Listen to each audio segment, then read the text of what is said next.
Do you ever just stop and look at Pittsburgh, maybe a skyline shot from PNC Park, or the view of the city from across the Mon River, or some other gorgeous Dave DiCello photos like these, and think, this place with its hills and bridges and rivers and tunnels is stunning?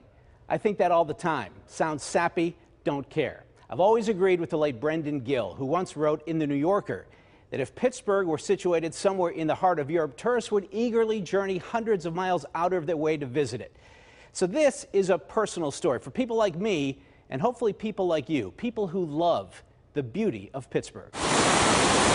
Point State Park, Pittsburgh's dramatic front lawn. The fountain, renovated a few years ago, the Golden Triangle's iconic image, the peaceful riverside promenades, the serene open spaces, the cool, shady corners. It's an urban gem. I come down here a lot, and I often think, how can we get more people to come down here and enjoy it? And then someone told me about Smale Riverfront Park along the Ohio River in downtown Cincinnati. Instead of Pittsburgh's routine park benches, it has shaded bench swings. I posted these pictures online saying Pittsburgh needs these, and hundreds of Pittsburghers said yes, yes it does. Vivian Lee was one of them. When I saw your tweet, I said to myself, wow, this is something we should follow up on. Lee heads Riverlife, Pittsburgh's leading voice on riverfront development, the keeper of a vision of not just attractive, but also fun, vibrant riverfronts. Do I think it would be something fun to bring to the city? Absolutely. To see how much fun and what this could do for Pittsburgh, I went to Cincinnati. Come on, how cool does this look? These guys will tell you. Where else would you rather be today? Here. Exactly. The Bourbeau family was lucky. They found 2 vacancies. Unheard of. Usually I come down here and they're always filled. Everyone loves it. The first set of swings here in Cincinnati went in 2013. They became such a draw that by 2015 they added more. People can't get enough of them. If it isn't raining, they're busy all day and into the night too. The lights, the colors, the views. The scene is almost irresistible. The kinetic energy, constant. It's something that makes this park and makes this setting more attractive than it already is. Just being able to look out. Trinity Stewart comes here a lot. Says she loves to lift her eyes to the view and lift her feet off the ground. It feels like you're lifting your cares away. It's definitely alluring. Hey, look! So alluring that discovering the swings can stop people in their tracks in their cars. We were driving along and of course saw the swings in the Riverfront Park and thought, oh, that's nice, and so we stopped for the swings.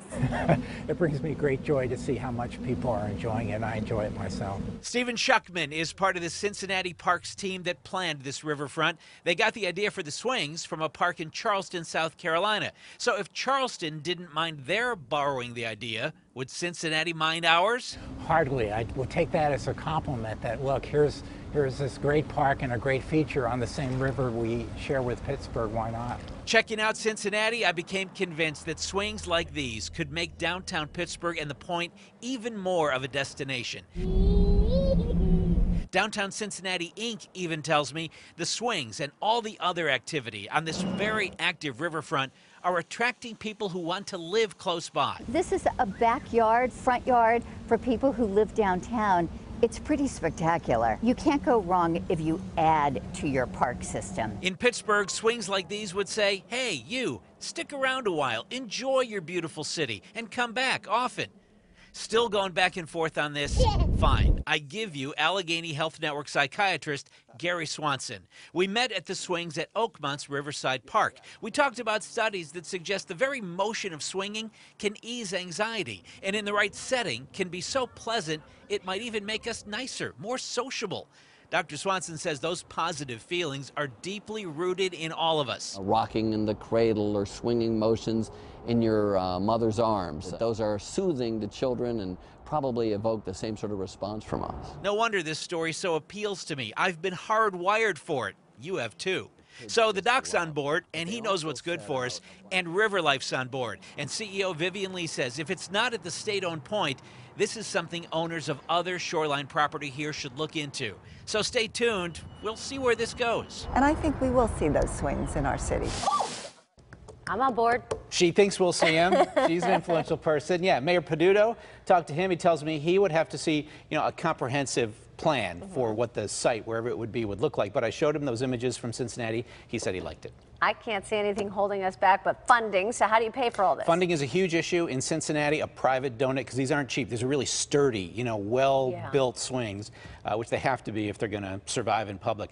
A private donation went a long way toward funding the swings there. I think you'd have to have at least some private money involved here, maybe all private funding, maybe crowdfunding, Kickstarter. Foundations too. People are loving this idea on social media. We want to know what you think. Are riverfront swings a good idea for Pittsburgh? If so, where would you like to see them in the city? We invite you to like the KDKA-TV Facebook page and take part in our poll. We'll keep watching. Oh, I hope it happens. I love the idea, Ken. Thank you.